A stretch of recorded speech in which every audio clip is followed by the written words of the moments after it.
교재 209페이지 한번 보십시오.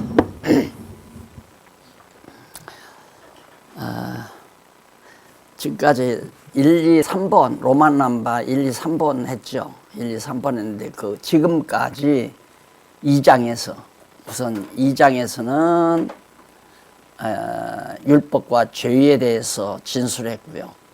그리고 3장에서는 죄와 은혜에 대하여 진술을 했습니다. 1장에서는 물론 이제 서론적인 것 말씀을 드렸고요. 그러니까 2장에서는 율법과 죄와의 관계에 대해서 우리가 진술을 했고 3장에서는 그다음 죄와 은혜와의 관계, 이게 율법과 죄 그리고 은혜의 관계죠. 그러니까 성경에 나오는 모든 용어 자체가 단마디로는 정확하게 이해하기 어렵다. 왜? 상호관계가 있기 때문에 율법과 죄와 관계가 있고요. 죄와 은혜와도 관계가 있어요. 그러니까 이 세 가지 단어를 종합적으로 지금 우리가 살펴가는 거거든요. 그래서 본론과도 같은 2장과 3장에서는 율법과 죄와의 관계, 죄와 은혜와의 관계를 우리가 살펴봤습니다. 이제는 이제 결론 부분에 도달했는데요. 그래서 결론적으로 그러면 율법과 죄와 은혜에 대해서 제4장에서 정리를 하는데 여기 나와 있는 대로 1절 가로 없는 1번에 보면 율법의 용도가 나와요. 율법은 어디에 필요한가? 그 다음 두 번째는 용도, 어떻게 사용되는가 그 말이죠. 율법은 어떻게 하나님께서 사용하시는가. 그 다음 2절에서는 아마 죄의 필요성, 왜 죄라는 것이 필요한가. 이게 이제 충격적인 얘기죠. 모든 사람들은 죄는 불필요한 것으로 일단 알고 있어요. 죄는 필요가 없다. 그럼 필요 없는 것이 어떻게 이 세상에 존재하느냐. 하나님이 마귀한테 늘 지고 계시는 거 아니냐. 그래서 제가 소위 한국에서는 이단이라고 이렇게 얘기죠. 구원파라고 하는 그런데 이제 굉장히 이인자라고 하는 분이 서울대 나왔다고 해서 나를 공격하러 왔더라고요. 대추동에 있을 때. 화를 막 내면서 나한테 신경질적으로 해요. 그래서 자기 부인이 내 강의를 한번 듣고는 완전히 그냥 변해버리는 거예요. 그러니까 열불나죠. 그래서 나한테, 그래도, 그리고 가신다고 그래서, 그래도 오셨으니까 점심 대접할 테니까 잡수러 가라고. 그러니까, 싫어요! 그래요. 그럴 수 있느냐고 그냥 오셨으니까 갑시다 하니까 모른 척하고 따라오시더라고요. 그래서 식당에 앉아가지고 내가 한마디 선생님께 물어볼 말이 있습니다. 뭐냐고 그래요. 이 세상에 죄가 많습니까? 선한 일이 많습니까? 그러니까 당연히 죄가 많지요. 그러면 죄는 누가 지배합니까? 사단이 지배한다. 선한 건 하나님이 주관하고. 그러면 하나님하고 사단하고 싸워서 덜 하나님이 패배하시는 거 아닙니까? 그러니까 대답을 못하고 가만히 있어요. 이랬더니만 그 문제는 제가 생각을 안 해봤습니다. 제가 좀 생각하고 정리가 되면 한번 찾아뵙겠습니다. 내가 늘 얘기하잖아요. 굉장히 중요한 얘기죠. 죄는 꼭 필요해요. 하나님께서 우리 인간을 당신의 백성으로 이끌어가는데 죄라는 것이 꼭 필요하다. 그래서 하나님이 죄를 사용하십니다. 바로 그러면서 이제 그게 바로 거기서 내용을 보면 거기 율법은 어떻게 사용하는가. 죄를 더 심히 죄되게 한다. 성경에 다 나오잖아요. 목사님들은 그냥 이 목차만 딱 봐도 맞다. 그렇게 다 성경은 다 아시니까. 그러니까 오늘은 이제 여기까지밖에는 못 하는데 다음 금요일 오면 이제 결론이 나오거든요. 근데 목사님들은 이 결론은 주제만 봐도 진짜 성경적으로 너무 맞는 얘기다. 이미 결론을 다 아시기 때문에 그래서 오늘 세 곡제하고 다음에 세 곡제하고 끝내버릴까 싶지도 않은데 하여튼 하는 대로 해보십시다. 제가 자꾸 사모님들 거의 긴장이 돼요, 제가. 네, 보십시다. 그러면 우선 율법을 하나님이 어떻게 사용하시는가. 제가 신학교 총신 다닐 때 아주 실력 있다는 교수가 오셔서 이제 딱 아마 입학해서 몇 시간 안 됐죠. 며칠 안 됐는데 율법에 대해서 굉장히 고민을 많이 했거든요. 모두가 다 그러잖아요. 목사님들도 그렇고 성도들도 그렇고 율법에 대해서 정리가 안 돼 있으니까. 딱 오셔서 율법의 사명들하고 딱 써요. 출판에다가. 와, 드디어 등록금 본전 빼는구나 싶었어요. 야, 율법의 3가지 용도 그것만 알아도 등록금이 안 아깝지 않겠더라고요. 왜? 너무도 문제니까 물어봐도 누가 답변을 제대로 안 해주고. 그런데 딱 하는 얘기가 율법은 정죄의 기능이 있다. 이거 정죄의 기능. 그 다음 정죄 기능만 있는 게 아니라 율법은 심판의 도구다 이거예요. 심판할 때 우리들 심판하는데 사용한다. 마지막으로 하나 하는데 성도들의 생활 규범으로 사용된다 이거예요. 그거 뭐예요? 죄를 깨닫게 하는데 필요하다. 그렇게 얘기를 하고 그 다음 이제 심판의 기준으로 심판의 이제 법령으로 사용된다는 얘기죠. 그리고 마지막에는 성도들의 생활 규범으로 쓰여진다. 이게 앞뒤가 안 맞는 거예요. 몇 학기 지났으면 내가 교수님 좀 질문이 있습니다 하고 손을 들었을 텐데 처음에 신학교 들어가가지고 얼어가지고 교수한테 잘못했다가는 완전히 시키면 그러잖아요. 배앓이를 하면서 그냥 들어보죠. 계속 그게 말이 안 되는 거예요. 인간이 어떻게 율법대로 살아가느냐 이거예요. 성도가 도저히 살 수가 없는데 율법대로 살아야 된다는 얘기죠. 그러면서 율법이 죄를 깨닫게 하고 율법이 심판의 기준이 된다고 그러는데 그러는 엄중한 율법이 어떻게 해서 성도들의 생활의 규범이 될 수가 있는가. 인간이 율법대로 살 수가 없는데. 그래서 고민 많이 했죠. 많이 하면서 결국 성경을 탐독하다 보니까 이렇게 쫙 빠져나오더라고요. 그래서 우선 첫 번째 용도에서 죄로 심히 왜? 우리가 죄인 줄 몰라요. 예를 들면서 우리가 예를 들어 예수를 믿고 거듭나기 이전에는 밥 먹는 것도 죄고 잠자는 것도 죄고 사업하는 것도 죄고. 왜? 전부 육신의 정욕 따라 살아가는 행위니까 육신의 욕망을 따라 살잖아요. 거듭나지 못한 사람들은. 그러니까 하는 것마다 다 죄가 아닐 수가 없죠. 죄 속에서 나서. 그래서 다윗이 죄 중에서 잉태하고 죄 중에서 낳고 죄 중에서 사는 거. 그러니까 죄 가운데서 물 먹고 마시면서 죄를 먹고 마시며 사는 게 타락한 인간이란 말입니다. 죄 아래 가둬버렸으니까 죄의 종로로 다며 사는 거 당연한 거고. 그런데 그걸 모르니까 인간이 자기가 죄인인 줄을 모르니까 율법을 주어가지고 죄인이라는 사실을 깨닫게 하는 거예요. 정말 심히 죄가 된다는 사실을. 예수님이 그걸 이제 가르쳐 주시잖아요. 옛사람에게 말하면 구약시대에는 간음하지 말라 하였다는 말을 너희가 들었지만은 나는 너희에게 말하노니 여자를 보고 음욕만 이미 품어도 간음을 했다. 심히도 죄가 되는 거죠. 그러니까 청소년 때만 해도 내가 다른 여자 안 봤으니까 물론 그 후에도 그렇지만은 다른 여자를 안 봤으니까 나는 간음을 안 했다 이럴 수 있잖아요. 그런데 예수님께서 가르치신 그 말씀을 보고서 그때부터 울기 시작한 거예요. 왜? 중학교 시절 학생회 회장하면서 여학생을 자꾸 눈여겨보고 가슴 떨려요.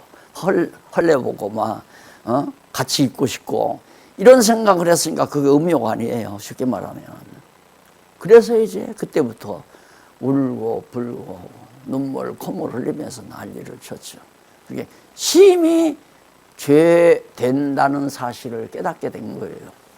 그래서 거기 이제 그 심히 죄되게 한다 하는 내용고 이제 210페이지에 보면은 위에서 네 번째 줄밖인데 개혁파 신학에서 율법의 용도에 대한 오해는 신학 전체를 왜곡시키는 근본 요인 중 하나다. 신학 전체를 갖다가 완전히 왜곡시켜 버렸어요. 율법관이, 율법이 잘못된 율법관이. 이미 몇 차례 얘기했지만 대학원 시절에 날 율법에 대해서 잘못 얘기한다고 이단이라고 막 정죄하려고 나를 목사 제명시키려고 난리를 쳐서 대학원 시절에 논문 지도교수를 찾아갔잖아요. 원정을 하려고. 가서 찾아가니까 웬일이냐고 물어요. 그래서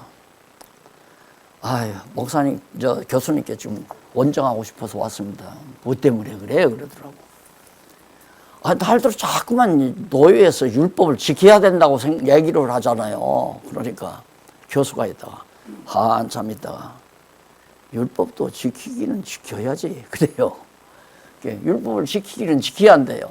그래서 내가 교수님 하나 더 물어봐도 될까요? 그러니까 하나 물어봐도 될까요? 뭐냐고 그래요. 그럼 율법을 지키면 그것이 내 의가 되는가요? 간음하지 말라 하는 율법이 있으니까 간음을 안 했으면 그게 내 의가 됩니까? 라고 물으니까 대답을 한참 안 해요. 안 하다가 의가 되는 건 아니지. 그래요. 만약에 의가 된다고 하면 예수님이 필요 없이 난 구원 얻을 수 있잖아요. 인간 노력으로 구원을 얻을 수 있다는 얘기가 되니까 대학자가 앞뒤를 쟀을 거 아닙니다. 요놈이 뭘 묻는데 아주 까다롭게 묻는단 말입니다. 그러니까 곰곰이 생각하는 거죠. 덫에 걸리지 않기 위해서. 그러니까 의가 되는 건 아니지. 그래요. 그래서 교수님 용서하세요. 한마디만 더 물어도 될까요? 그러니까 물으라고 그래요. 그러면 설령 우리가 율법을 지키려고 하다가 율법을 못 지켜도 그가 죄가 되는 건 아니겠네요. 그러니까 대짜고짜 막 고함을 지르죠.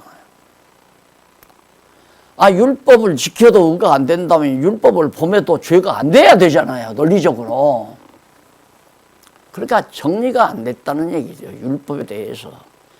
아마 목사님들의 고민도 목회하면서 제일로 크게 어떤 때는 교인들에게 율법을 들이댔다가 주일날 교인들이 자꾸 빠지니까 안식일을 거룩하게 지키라면서 율법 갖다가 들이대가지고 안식일 보면 돌로 때려 죽이라고 했다 이런 얘기 이제 구약성경 돼가지고 교회 출석하도록 강요하고 보니까 연보가 잘 안 나오니까 11조 또 얘기해서 율법을 강조하고 그러다가 어떤 때는 예수님께서 율법의 요구를 다 들어주셨으니까 우리는 은혜로 말미암아 구원을 얻습니다. 그러니까 그래서 신자들 가운데 정신병자가 많이 나왔어요.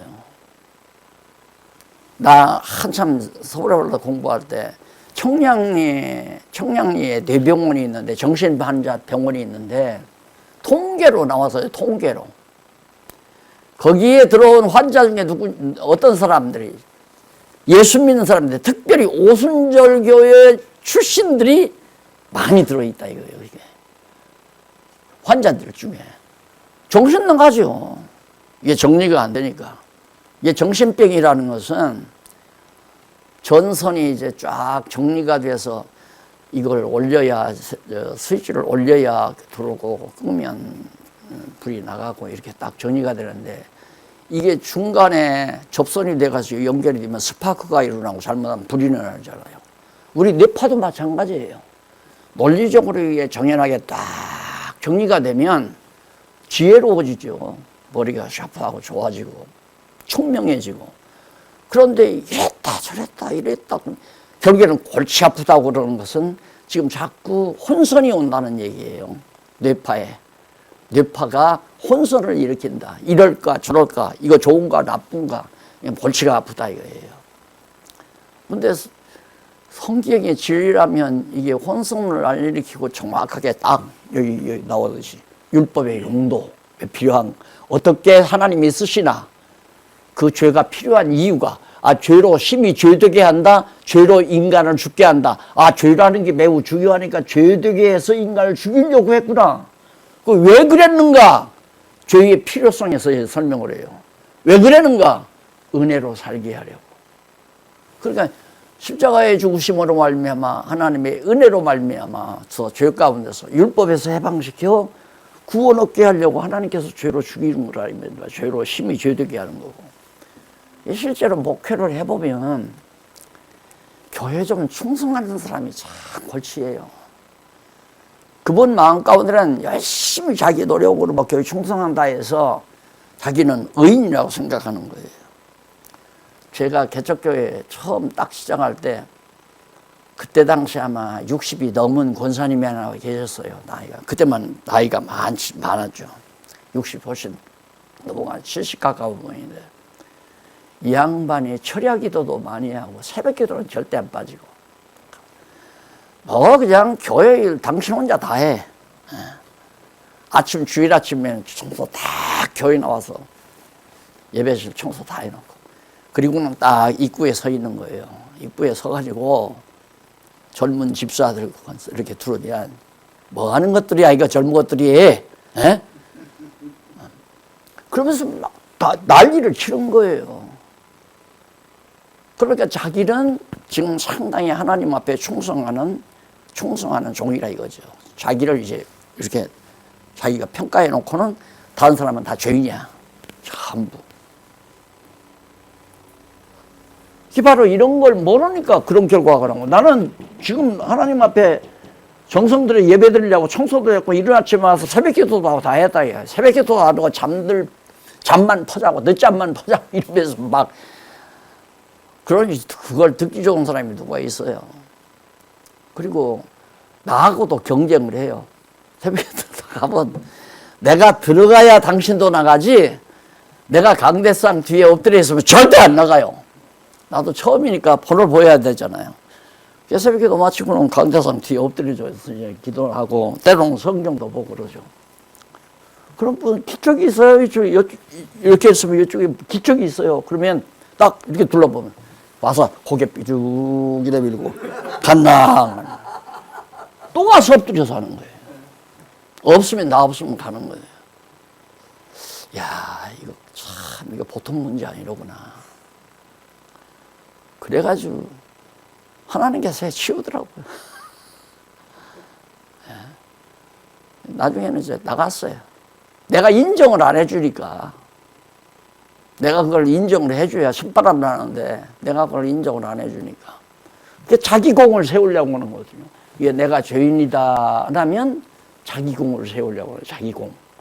자기 인기 높이려고 하고 자기 이름 내려고 하고 자기 출세하려고 하고 이걸 모르면 그러니까 성경을 보면 볼수록 자기 자신이 어떤 존재인가를 깨닫게 되니까 나는 제일 충격받은 게 그 다윗이 시편에 보면 죄 중에서 잉태해서 죄 중에서 나가지고 죄 중에서 산다. 다윗과 같은 그런 성군이 소위 성군이라고 그러잖아요. 자기는 완전히 죄 가운데서 잉태해서 죄 가운데 나가지고 죄 중에 산다고 하는 그 말씀이 그대로 적용이 되는 거예요. 그러면서 그때부터 이제 성경이 다른 각도로 자꾸 보이기 시작하면서 율법 문제가 해결이 되니까 당장 신학에서 문제되는 것들이 깔끔하게 정리가 되는 거예요. 그러다 보니까 여기가 딱 결론이 떠나요. 모든 영광, 하나님의 영광. 이게 개혁파 신학의 마지막 목표 아니에요. 하나님의 영광을 우리가 찬송하게 되고 하나님 영광을 하나님께서 계시하게 되고 하나님의 영광을 계시하니까 우리 인간은 그 영광을 보고 찬송하게 되는 거죠. 이게 이제 결론이에요. 이 신자가 됐다는 게 뭐냐. 하나님을 똑바로 알고 하나님의 영광을 찬송하는 삶은 그게 바로 할렐루야 아니에요. 여호와를 찬송하라.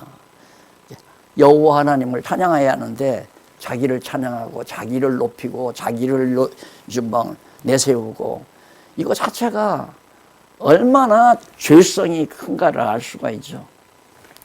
그래서 내가 이렇게 교계를 보면 이렇게 되면 부정적인 얘기만 자꾸 하는 것 같아서 안 냈지만 서로 총회장 되려고 막 암투를 벌리고 교회 돈 갖다가 몇 억씩 풀고 하는 거 보면 참 저분들은 어떻게 성경을 공부하고 배웠기에 저럴까. 자기 출세하려고 그러거든요. 자기 출세하려고. 율법이 없으면, 하나님의 말씀 율법이 없으면 자기를 못 봐요. 자기를 정확하게. 그래서 거기 보면 웨스트민스터 신앙고백서에 잘 나타나 있습니다. 이 고백서는 율법이 신자들의 생활기본의 용도로 사용되고 있다는 것을 강조하고 있습니다. 웨스트민스터. 그렇게 잘못된 거죠. 신학 자체가. 강조하고 있다. 물론 그 외에도 죄를 깨닫게 하고 악인을 심판하는 용도가 있다는 것을 언급하기도 한다. 이게 3용도 그 말이에요. 지금 성도들의 생활기본, 심판기능, 죄를 깨닫게 하는 기능, 이 세 가지 기능이 전혀 그게 아니잖아요. 전혀 다르잖아요. 용도가 다르잖아요. 이거에서 오해가 되니까 신학 전체가 다 비그러진다니까요. 전부가 다. 예를 들어서 요즘 이제 고도의 전자제품 같은 거 막 전기선, 이 큰 선 안에 막 20개, 30개씩 선이 들어있잖아요. 그러면 그걸 색깔로 되어 있어요. 이제 색깔과 색깔끼리만 연결하라 이거거든요. 그렇게 해야 이제 저쪽으로 제대로 질서 있게 연결이 돼서 방송도 나가고 화면도 나가고 음성도 나가고 이제 이게 다 다양하게 연결이 되는데 이거 하나가 잘못되면 노랑선을 갖다가 빨강선에다 갖다 이어놓으면은 전부가 망가져 버리는 거죠. 그러니까 율법 문제 하나가 틀리니까 성경 이제 신학의 모든 논리 자체가 다 그러져 버리니까 문제투성이란 말입니다. 앞에서 이제 여러 가지 문제들을 제시했지만 그런 문제들이 전부 율법 문제가 해결이 안 되니까 죄 문제가 해결이 안 되고 죄 문제가 해결이 안 되니까 은혜라고 하는 것도 이상한 것만 자꾸 뭐 달달달달. 내가 학교 다닐 때는 어느 실습 담당자 교수가 실습 담당 교수가 엎드려서 이렇게 무릎 꿇고 앉기만 앉으면 달달달달달달달달달 떨어요. 그때는 나는 그가 은혜 충만히 받는 걸로 알았죠. 그런 것이 은혜인 줄 알았어요. 또 내 선배 하나는 눈 감고 기도만 했다면 주여 주여 주여 주여 주여 주여 이래요. 그 왜 그러냐니까 예수님이 공중으로 자꾸 올라간대요. 그래서 예수님을 주여 주여 주여 그런 노래. 그게 부러워가지고 나는 언제나 저런 은혜를 받나. 그리고 나중에 성경을 보고 깨닫고 그게 아니더라니까. 그러니 잘못된 율법관 때문에 결국은 신앙 자체도 다 뒤틀리고 신학도 뒤틀리고.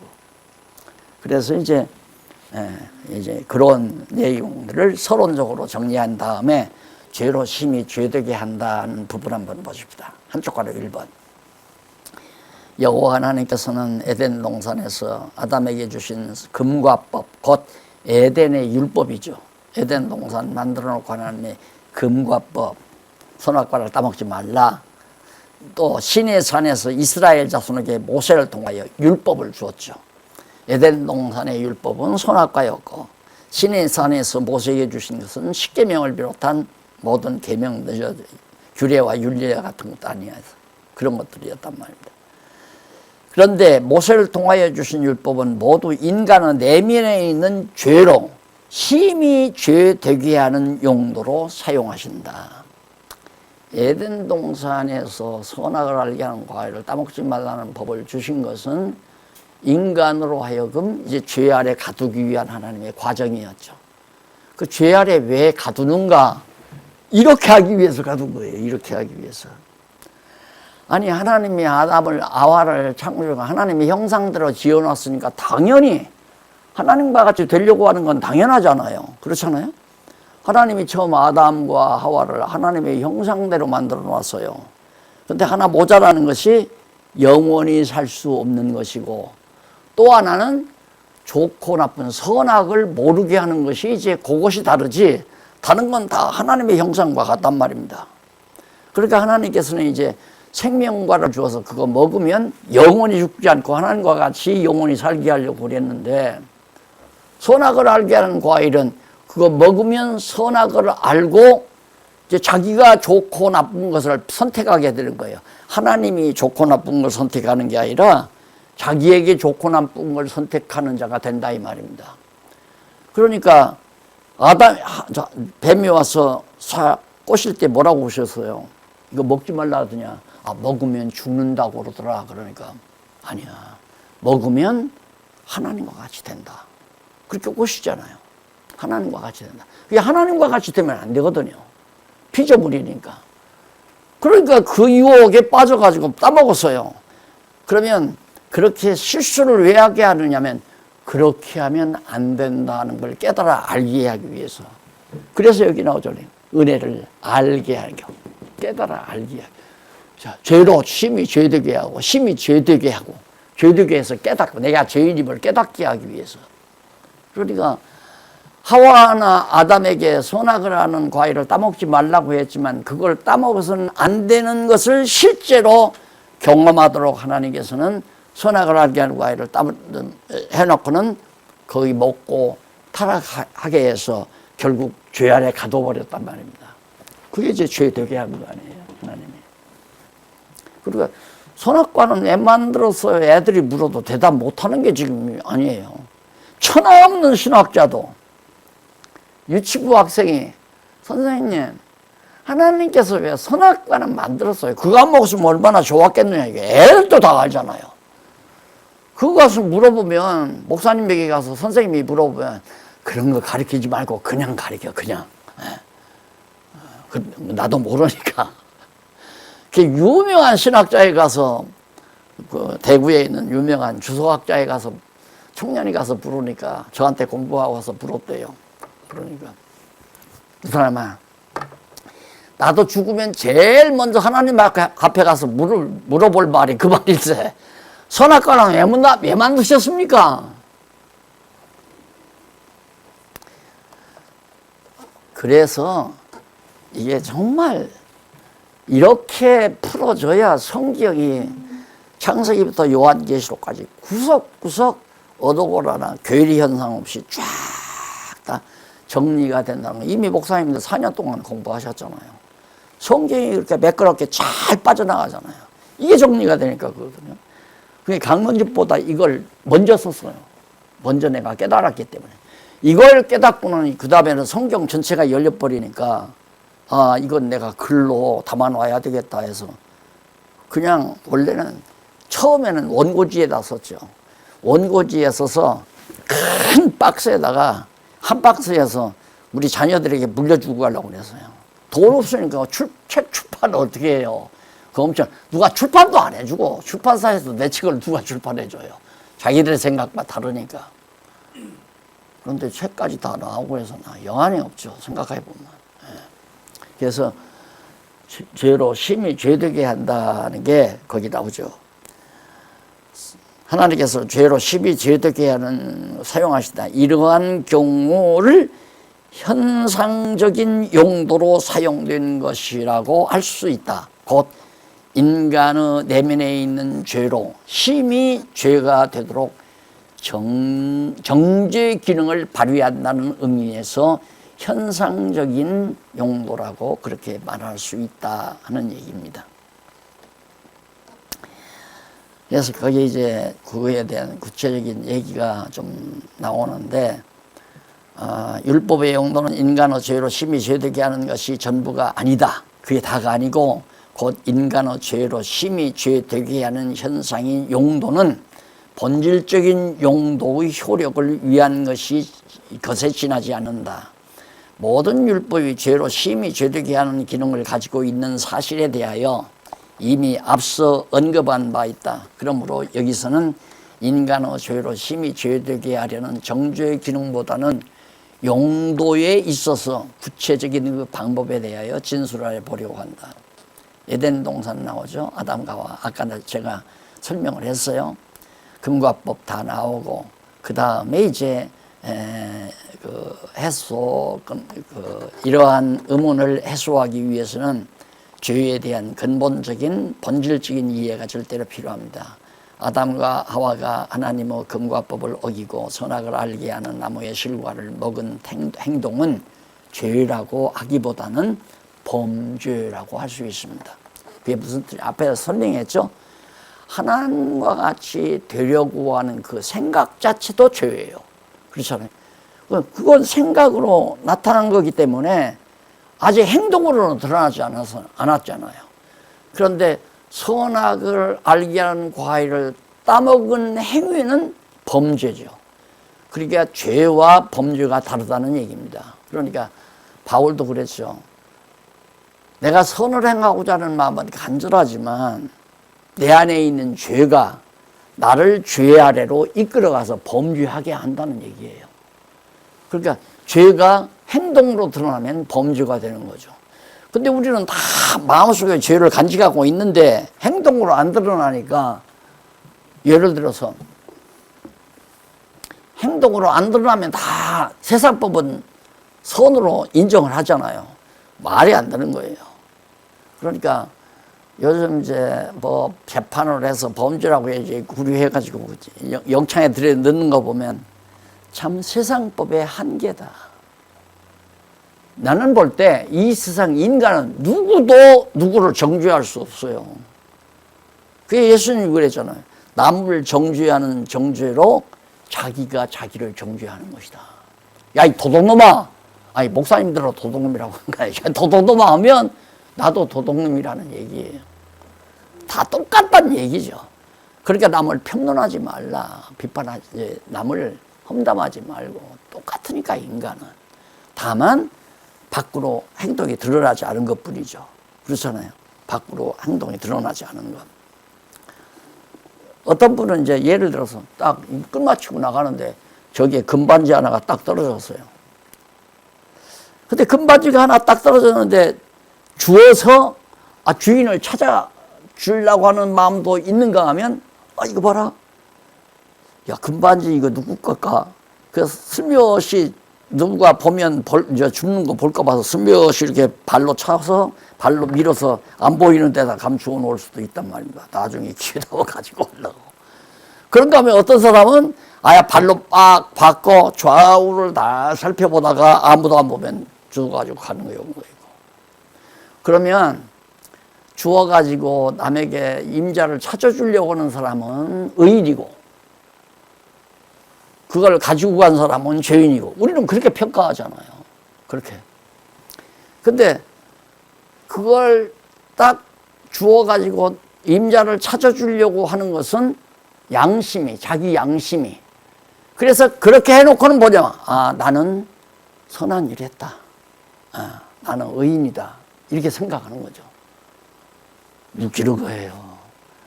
그거 주인 찾아줬다고 의인이라고 생각할 바에는, 극단적인가요? 상상을 해보세요. 차라리 내가 그걸 가지고 가서 늘 양심의 가책을 받는 것이 나아요, 안 나아요? 목사님 어때요? 어느 것이 나을 것 같아요? 후자. 전자, 후자. 헷갈려. 뭘 헷갈려요? 아니, 남에게 주었다고 해서 자기는 의인이다 이거야. 그걸 했기 때문에 의인입니까? 예수 그리스도의 공로로 의인이 된 것 뿐이지. 안 그래요? 그래서 그리스도의 은혜를, 구속의 은혜를 잊을 수가 없는 거죠. 그거 임자 찾아줬다고 해서 내가 의인이라고 하면 예수 안 믿어도 구원 받을 수 있다 이거예요. 그래서 공작 구원 받았다고 하는 그런 에큐메니칸 운동도 있잖아요. 양심대로 살면 구원 없고, 그거 아니에요. 어저께까지 강도질하고 사람 죽이고던 놈도 예수님 옆에서 딱 당신 하나님의 아들입니다 하니까 너 오늘 나오거나 이러자. 예수님께서 용서해서 의인 만들어 가죠. 행위로 의롭다면 얻을 욕지는 아무도 없어요. 절대로. 내 몸을 불사르게 내어줄지라도 사랑이 없으면 아무것도 아니다 한 것처럼, 그 사랑이란 그리스도의 사랑이지 내 사랑이 아니잖아요. 그러니까 자, 우리가 이 정도까지 생각을 해야 자기 주제 파악을 해요.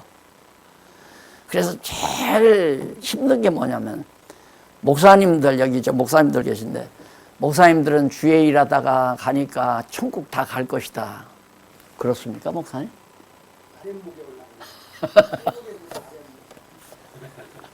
지옥 아랫목에 가다고 그러잖아요. 한편 강도는 주의 일 한 번도 안 했어요. 그냥 바로 가지.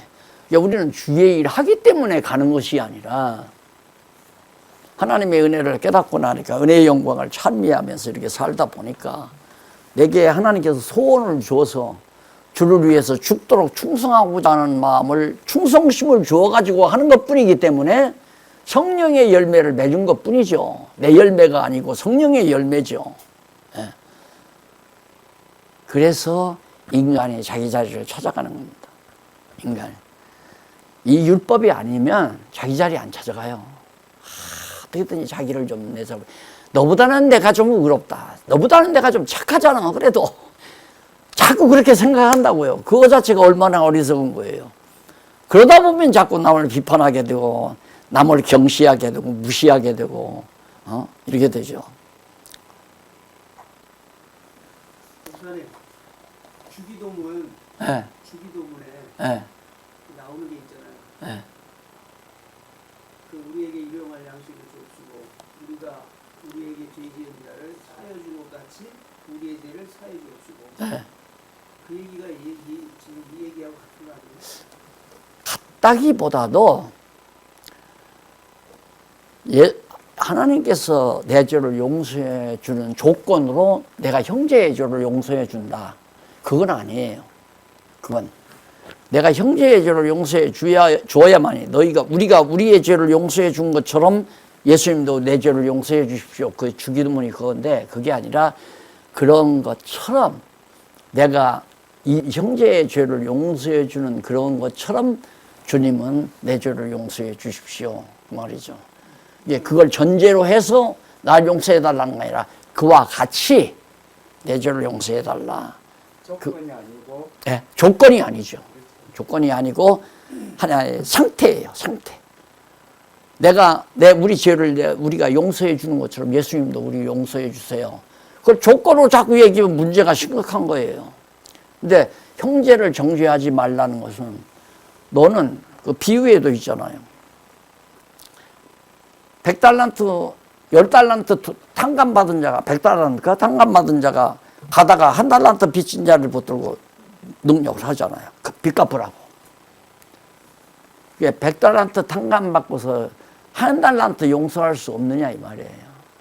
그러니까 하나님은 남 죄를 용서해 주면 내가 내 죄 용서해 줄게, 그것이 아니라 내가 철저하게 내 많은 죄를, 억만죄악을 다 정리했는데 내가 그것을 바로게 깨닫는다면 자연히 형제와 적을 두면서, 형제를 정죄하면서 대적을 만들 수는 없다는 거죠.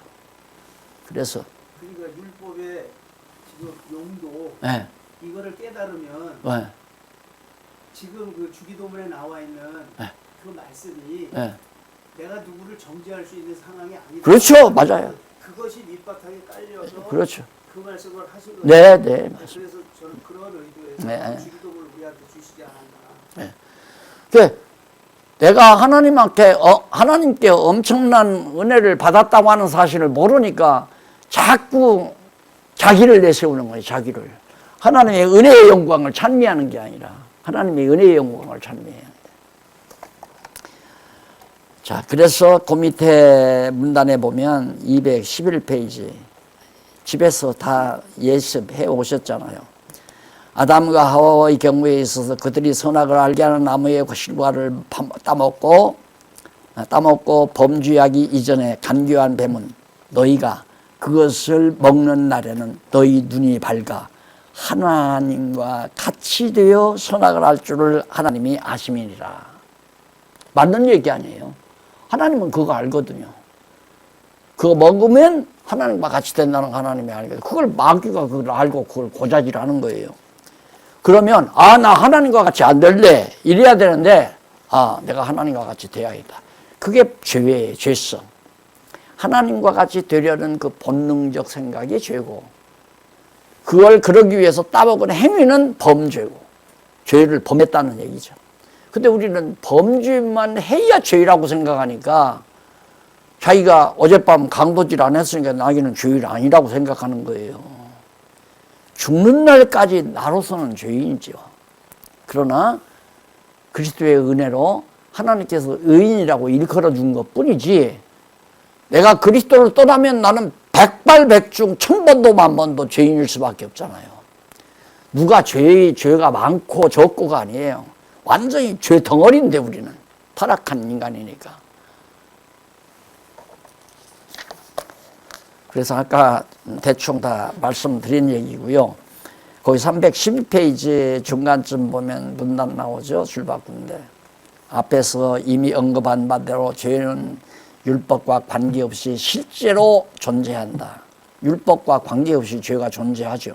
그건 이미 앞에서도 말했고, 다만 율법이 없을 때 인간이 자기 스스로의 내면에 실제하는 죄를 죄로 깨닫지 못할 뿐만 아니라, 그러니까 만약에 하나님께서 선악을 알게 하는 과일을 따먹지 말라 하는 이 말씀, 법을 안 줬어도 이미 피조된, 하나님의 형상 따라 피조된 아담과 하와는 하나님과 같이 되려는 본능적 죄를, 죄성의 근원을 지니고 있다는 얘기예요. 인간은. 그러니까 하나님께서는 그 죄를 깨닫게 하기 위해서 죄의 권세 아래, 죄란 이런 것이다. 그 이스라엘 백성도 그냥 가나안 땅에서 생육하고 번성해서 나라 세우면 얼마나 좋아요. 바로 애굽에 가서 종살이를 해보게 만드는 거죠. 하나님을 모르는 이방 민족의 종살이를 네가 해봐야 하나님이 얼마나 좋으신 분을 깨닫니까. 아버지가 탕자를 내보내서 남의 집에 가서 돼지우리에 가서 고생을 해봐야 아버지의 사랑을 깨닫게 하는 것처럼 하나님도 깨달아서 아버지의 영광을 찬송하게 하려는 것이 바로. 그래, 이건 그냥 한꺼번에 한 4시간, 5시간에 한꺼번에 쭉 설명을 해야 하는데 이미 목사님들은 다 뭐 정리가 되는 거니까. 그래서 이 목차라는 게 참 중요하잖아요. 책을 볼 줄 아는 분들은 벌써 목차부터 딱 펴고 논리적으로 하자가 있나 없나. 논리적으로 어떤 이게 질서가 없는 책은 보면 머리 아파요. 제껴놔 버려야 돼요. 목차 보고 깔끔하게 정리된 전선처럼 쫙 정리됐으면, 야, 이거 보다. 그래서 이제 읽게 되면, 읽으면 읽을수록 머리가 맑아지고 깨끗해지죠. 모세의 율법 아래에 있는, 그 밑에 아래에 있는 자들을 경우에 있어서 하나님께서는 율법으로 어떻게 인간으로 하여금 죄를 심히 죄되게 하시는 것인가. 여호와 하나님께서 모세의 율법을 명하시기 전에도 세상에 죄가 있었죠. 시내산에서 율법 주기 전에도 이미 죄가, 노아 홍수 때 죄가 관영했잖아요. 죄가 있었지만 율법이 없으면 자꾸 죄를 못 깨달으니까, 죄된다는 사실을 모르니까 그 율법을 주어서 심히 죄되게 한다. 그런 얘기예요. 그 다음 213페이지 두 번째 문단 위에서 7째 줄. 여기서 매우 심각한 의문이 벽을 만나게다. 의문의 벽을. 왜? 뭐가? 이는 반드시 정리하고 넘어가야 하는 의문인데, 곧 여호와 하나님께서는 아담이나 모세에게 율법을 명하실 때 인간들이 율법대로 지켜서 범죄하지 아니하면 인간이 율법을 범함으로 죄인이 되게 하여 죽게 하시기를 의도하신 것인가. 그러니까 자, 율법을 줄 때 인간이 율법을 잘 지켜서 의인이 되게 하려고 율법을 주었는가, 아니면 그 반대인가, 율법을 범함으로 죄인이 되게 하려 죽게 하시려는 건가. 요 의문은 반드시 풀어야 된다, 그 말이에요. 요 의문이 정리가 되면 이제 정리가 되는 거죠. 이미 답은 나와 있는 거니까. 이러한 의문 해소해야 하는 진수로 더 이상 미룰 수 없습니다. 이건 아주 근본적인 질문이기 때문에 좀 더 뒤로 가서 정리하겠다 이럴 수가 없다 이거죠. 여기서 해결하고 넘어가야지. 왜냐하면 첫째는 이 의문에 대한 해소가 이제까지 미루어놓은 의문들에 대한 해소 열쇠가 되기 때문이다. 요거 하나만 열쇠가 열리면 나머지는 다 열리는 거예요. 앞에서 말한 모든 의문들이 얼마나 중요해요. 그러니까 굉장히 키워드지요. 굉장히. 첫째는 이 의문에 대한 해소가 이제까지 미루어온 해소가 되기 때문이고, 다음은 이 의문을 해소하지 아니하고 진술을 더 진행하는 것은 진술 자체가 무의미한 거예요.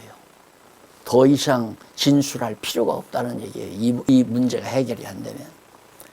여호와 하나님께서 아담이나 모세에게 율법을 위앙하신 것은 어디까지나 인간이 율법을 범함으로 인간의 죄로 심히 죄되게 하시려는 의도였다. 결론 내리잖아요. 후자였다 이거죠. 율법을 범함으로 죄되게 하려는 것. 그냥 죄가 쇠사기 속에 타락해서 죄가 있는데도, 인간이 죄가 있는데도 그걸 모르니까 그걸 깨닫게 하기 위해서 율법 주어가지고 율법을 범함으로 결국 죄인임을 알게 하려는 거죠. 여기서 성급한 반문은 조금 참고 기다리는 것이 좋겠다. 반문이 또 생기겠죠. 이렇게 얘기하면. 그건 너무 성급하니까 조금 참아주시라. 왜냐하면 아직 진행될 진술이 남아있기 때문에. 여기서 여기까지 남아있잖아요. 이걸 진술하다 보면 싹 풀린다 이거예요. 자, 넘어가서 214페이지 두 번째 문단 위에서 9째 줄. 여호와 하나님께서 인간에게 명하신 율법이 인간의 죄로 심히 죄되게 하는 것 이상의 다른 용도도 없고 그 목적도 없다면 앞서 언급한 의문은 근본적으로 해소되지 않는다. 그 왜 하나님께서 죄되게 해서 죄인 되게 만드는가? 그 문제에 대한 해답을 못 주면 그 문제 대답 자체가 무의미하다는 거죠. 그럼 하나님은 결국에 인간 죽이려고 했구만. 이걸로 끝나잖아요. 그건 아니죠. 그래서 그 다음 문단 보세요. 여호와 하나님께서 인간에게 명하신 율법에는 한 가지 분명한 사실이 있다. 신구약 성경 어디를 막론하고 율법을 행하라는 명령은 많이 있으나 율법을 지켜서 의롭다함을 얻으라는 말씀이나 율법대로 행하여 살게 되었다는 말씀은 한마디도 없다. 율법을 지켜서 의롭다함을 얻으라 이런 말도 없고, 율법대로 행해서 살기에 나는 율법대로 행해서 죽지 않고 살았다 이런 내용도 전혀 없다 이거죠. 반면에 이스라엘 백성이 율법을 범함으로 멸망을 받았다든가 하나님의 진노를 받았다는 기록은 허다하게 찾을 수 있다. 이와 같은 사실만으로 율법을 어떠한 용도로 사용하시려고 하나님께서 인간에게 명하시는 것인가 쉽게 짐작할 수 있죠. 구약 성경에 보면 이스라엘 백성들이 역사 과정에서 잠시 동안은 율법의 일부를 지켜서 하나님께 칭찬을 듣고 나라가 흥한 적도 들어있다. 그러나 이스라엘 백성은 결코 율법을 범하여 망하게 되었다. 결국 망하게 되었다. 알고 보면 하나님께서 인간에게 율법을 명하셔서 인간의 죄로 심히 죄되게 하시려는 섭리를 에덴 동산의 아담과 하와의 경서 그 출발점을 보게 된다. 첫 아담은 하나님께로부터 근과법 어겼죠. 그리고 율법을 지키라는 명령을 받았으나 그 법을 불순종함으로 범죄하여 타락하게 되었고 급기야 에덴 동산에서 추방을 당하고 말았다. 그 이후 이스라엘 자손도 모세를 통하여 명하신 율법을 받았으나 그들 역시 율법을 범하여 범죄함으로 가나안 땅에서 추방을 당하고 세계 만방에 흩어져 살고 지금도 흩어진 백성들이 많이 있잖아요. 결과는 율법을 못 지키고 다 망했다. 그런 내용을 이제 그 이유가 그러나 이쪽 중간쯤 보면 앞부분에 그러나가 나오죠. 하나님께서 죄가 없으신 독생자 예수 그리스도를 율법 아래 죄 있는 육신의 몸으로 출생하여 대속제물로 죽게 하셨다. 그리하여 율법의 현상적인 용도 효력이 예수 그리스도에게 나타나도록 섭리하셨다. 따라서 택한 백성은 예수 그리스도의 공로를 힘입어 의롭다함을 얻음으로 율법의 현상적인 용도에 의한 죄로 심히 죄되게 하는 대상에서 벗어나게 되었다. 이러한 사실을 통하여 인간에게 율법을 명하시는 하나님의 일차적인 의도가 무엇이는가를 엿볼 수 있다. 일차적인 목적 맞죠? 죄되게, 심히 죄되게 하려는 것. 자, 그래서 마지막 좀 읽고 또 쉬었다 하십시다.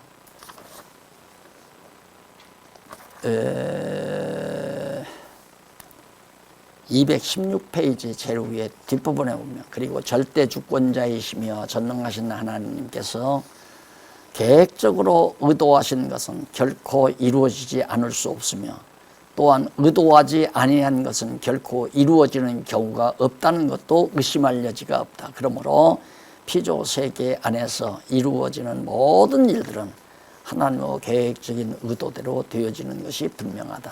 이 말은 결국 에덴 동산에서 선악을 알게 하는 과일을 따먹고 타락함으로 에덴 동산을 추방할 것들이 다 하나님의 계획대로 된 것이다. 근데 그걸 여기까지를 설명을 못하니까 결국 그 말을 못하는 거예요, 신학자들이. 그 율법이라는 단순 제목만을 보고 이해를 하려니까 이해가 안 가는 거예요. 그러니까 왜 선악과를 못 따먹게 했냐, 못 따먹게 할 바에 안 만들었으면 되지 않느냐, 맞는 얘기 아니에요? 애기들도 그런 생각을 하는데 거기서부터 에덴 동산에부터 창세기 초기부터 안 풀리는데 성경이 풀리겠어요? 안 풀리죠. 지금 율법과 제국그리고의 결론 부분에서 첫 항목부터 지금 우리가 가슴이 터지잖아요, 시원하게. 여기까지 오면 확 터져버리는 거죠. 그래서 우리는 하나님을 찬송하고 은혜의 영광을 찬송하고 살 수밖에 없는 존재임을 깨달아야 원망도 안 하고 불평도 안 하고 남욕도 안 하고 험담도 안 하고 욕심도 안 부리고 하나님 은혜의 영광 찬송하는 것이 가장 행복하고 즐겁고 그게 성도들의 생활 아니에요.